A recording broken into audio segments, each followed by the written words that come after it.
Quem tem razão?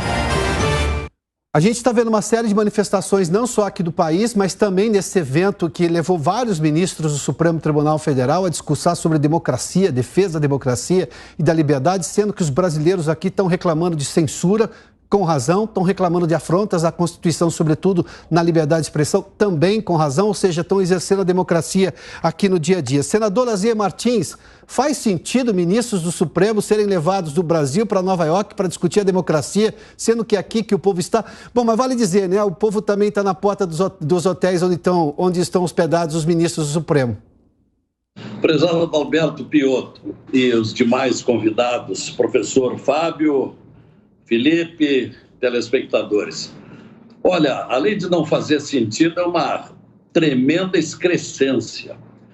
Discutir democracia num Congresso nos Estados Unidos, logo com quem mais descumpre democracia no Brasil, porque descumprir a Constituição, como vem acontecendo há anos com este conjunto de ministros aparelhados pelo PT, isto é que é antidemocracia, infringindo várias normas da Constituição, a questão da liberdade de pensamento, liberdade de expressão, liberdade da imprensa, desobediência às prerrogativas do Ministério Público, etc., além daquele problema da inviolabilidade do mandato parlamentar.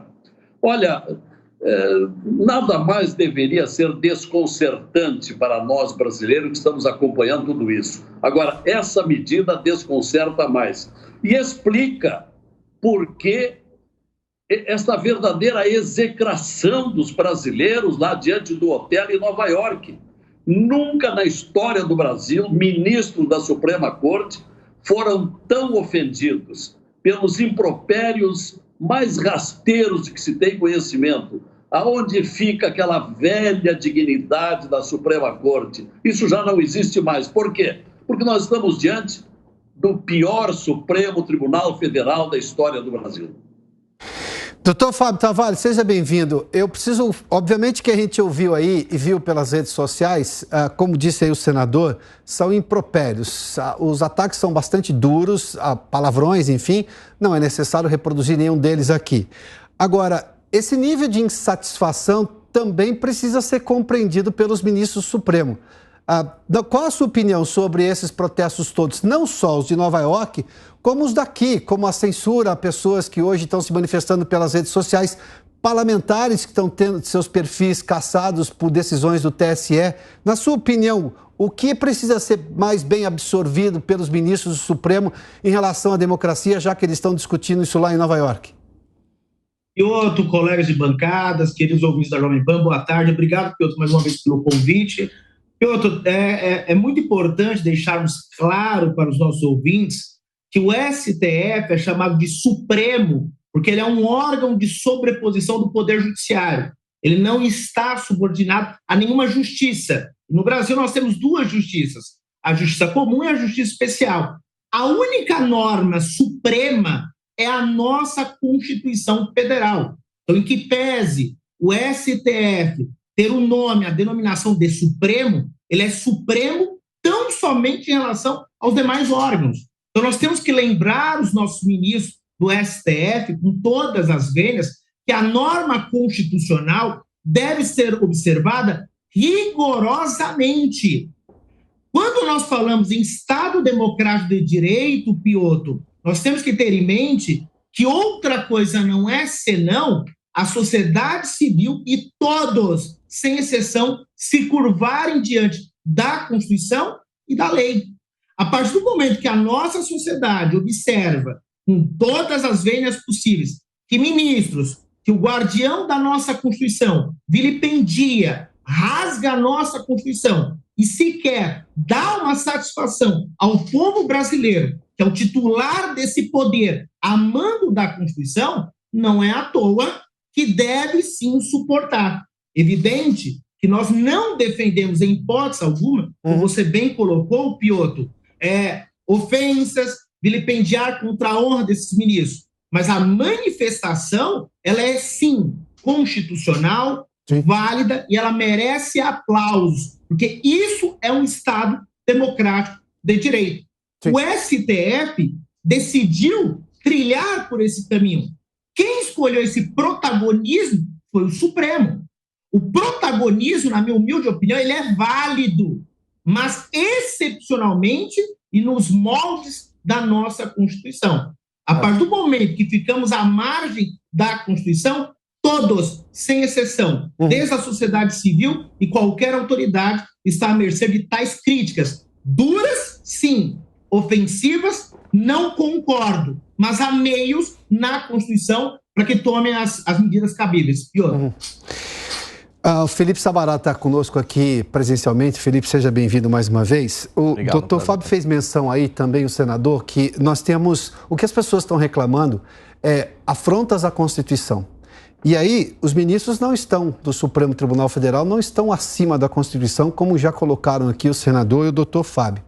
E aí, obviamente, diante de uma excrescência, de um absurdo, as pessoas também vão às raias do absurdo, até na forma de se manifestarem de acordo com esses vídeos que a gente está vendo na internet lá de Nova York. Felipe, qual é a situação de momento? Como é que a gente pode buscar um consenso, levando-se em conta que sim, as pessoas vão continuar reclamando enquanto elas não verem a Constituição sendo seguida por todos no país, inclusive o STF? Exatamente. O que a gente está vendo são empresários sendo censurados por colocarem a sua expressão, por expressarem a sua opinião. A gente viu isso acontecendo durante o período eleitoral e a gente está vendo redes sociais sendo derrubadas pelo STF, e pelo TSE fora do período eleitoral. E isso, essas pessoas, esses empresários, muitos têm muitos seguidores. Isso acaba repercutindo, é muito mal. E como vem sendo dito, a Constituição está acima daqueles que estão lá no Supremo para defendê-la. E essas pessoas, elas estão indignadas. Então, é claro que muitas passam do ponto, mas a gente consegue entender, até no tom, no jeito de falar dessas pessoas, uma indignação, uma forma, assim, de não aceitar, não conseguir nem acreditar o que está acontecendo. Porque nós temos deputados eleitos, deputados com mandato, ou seja, isso indo contra, atacando frontalmente o artigo 53 da Constituição, que dá toda a autonomia para parlamentares de expressarem a sua opinião, e o artigo 220 da Constituição, que permite com que qualquer cidadão coloque e se expresse. Ou seja, tem cidadãos de bem colocando a sua opinião na internet, com seus canais sendo derrubados, deputados eleitos e deputados com mandato. E aí, hoje eu estava assistindo a um pouco da palestra lá ao vivo, e eu vi lá uma fala do ministro Alexandre de Moraes comparando o lançamento de um livro que defendia o Holocausto, que foi proibido há um tempo atrás, com as opiniões dos cidadãos na internet. Ou seja, uma coisa que não tem nada a ver com a outra. Ou seja, ele estava dizendo ali que as pessoas estão sendo barradas pós-manifestação, quando a gente sabe que não é verdade. Muitos canais, a própria Brasil Paralelo foi censurada, um dos documentários, censura prévia, e uma das ministras do STF, inclusive, colocou ali como caráter excepcionalíssimo essa censura, colocou ali como censura. Então, nós estamos vivendo uma situação de completa exceção, e as pessoas, elas estão tendo dificuldade de conseguir conviver com isso. Senador, vamos lá, porque as pessoas estão reclamando, independentemente da forma como fazem, mas elas estão reclamando o segmento da Constituição. Elas estão reclamando os direitos que estão previstos na Constituição. Elas não estão pedindo nada ilegal. Elas estão reclamando justamente quando a Constituição foi afrontada. Essa comparação, por exemplo, que fez o ministro Alexandre de Moraes com o Holocausto não tem cabimento, porque aqui as pessoas estão defendendo a legalidade. O Estado Democrático de Direito previsto na Constituição de 88. O STF está vivendo em outro mundo, na sua opinião, senador? Olha, Piotr, o Holocausto, eu diria, está sendo praticado pelo Alexandre de Moraes. Holocausto constitucional, que é o que nós estamos vendo há bastante tempo. Existe um artigo na Constituição que, a meu juízo, há muito tempo, é um dos mais importantes, que é o artigo 37, que estabelece os princípios da administração pública em todos os poderes. Lá diz legalidade, impessoalidade, moralidade, eficiência, publicidade. nós estamos vivendo uma época de afronta à moralidade da administração pública, porque isso aí tem explicação. Qual é o momento da maior imoralidade? Foi a descondenação do Lula, que está na raiz de tudo isso. E essa movimentação toda que nós estamos vendo nas ruas e perdura, e sabe-se lá até onde vai, isso aí tem uma gênese que nós temos que buscar lá atrás, quando o PT começou a aparelhar o Supremo Tribunal Federal e o Supremo se transformou num tribunal político, ideológico, partidário. E isso não é admissível. Um tribunal de justiça não pode proceder assim, ele tem que ser isento, imparcial, equidistante de ideologias, mas não é o que nós temos. E a maior prova é que foi sendo preparado o caminho para a libertação do Lula. Antes teve o José Dirceu, 3 instâncias de condenação não bastaram, aí por uma filigrana discutível, o Supremo Tribunal Federal desprezou o fato maior, que era o conjunto de crimes cometido pelo presidente presidiário. E aí o colocou na rua para que ele fosse candidato à presidência da República. Então tem explicação em 2 fatores. Em primeiro lugar, os brasileiros estão se julgando enganados por uma eleição fraudulenta. São inúmeros os indícios, e é prova de direito, indícios e presunções, e são muitos os indícios e incontáveis casos de urnas pelo Brasil, onde só houve votos para o Lula, voto 0 para o Bolsonaro. Então, é um indício muito forte. E o segundo fator é que o brasileiro se sente ofendido, ferido na sua dignidade. Por quê? Porque está ameaçado de ter um presidente da República que é alguém que saqueou o país, que causou os maiores prejuízos econômicos e financeiros. Então se explica por que tanta revolta, tanta ira nas ruas, nas praças, e sabe-se lá até onde vai isso. Doutor Fábio Tavares, há uma desconexão do que pensam os ministros do Supremo, ou a maioria deles, em relação ao que está escrito na Constituição, com o que nós entendemos da Constituição desde 88, ou seja, o que eu imaginava já pacificado no entendimento jurídico, porque releituras estão sendo feitas, reinterpretações estão sendo feitas, e é isso que está afrontando a consciência das pessoas, o desejo delas de que regras precisam valer. E a regra maior, não estou falando de uma lei menor, estou falando da lei de todas, a lei de todas as leis, né? A Constituição. Há uma desconexão dos ministros do Supremo, sobretudo na questão não só da liberdade de expressão e censura, os casos estão todos aí. Aliás, me chama a atenção, me permita só aqui. Lá atrás, o entendimento do Supremo Tribunal Federal estendeu às redes sociais o que poderia ser considerado o espaço do Supremo Tribunal Federal para colocar todo mundo dentro do inquérito do fim do mundo. Hoje, um parlamentar não pode ser tirado o direito dele de se manifestar dentro ali do Congresso Nacional, mas ele está sendo caçado, por exemplo, na sua rede social. Qual é o sentido disso? Outro, o poeta já dizia, né? Todos acreditam no futuro da nação, mas ninguém respeita a Constituição. Como eu digo, os ministros estão cometendo, sim, equívocos. Eu vou pegar o seu gancho em relação ao inquérito das fake news. Imagine nós, cidadãos, professores, explicando para a dona Maria, para o seu José, para o leigo, que um ministro do STF decidiu abrir um inquérito para investigar a conduta de pessoas que supostamente ofendeu a honra de ministro do STF. Aí você olha para o cidadão e fala, cidadão, aqui no Brasil vigora um sistema que é o sistema acusatório. O que isso quer dizer? Cada um no seu quadrado. O juiz irá julgar, observados os princípios funcionais, o membro do Ministério Público vai acusar e fiscalizar a lei, o ofendido vai processar, a autoridade policial vai investigar e, do nada, o cidadão se depara com um inquérito que foi instaurado por um ministro do STF, e eu posso dizer o nome porque é público, o Dias Toffoli.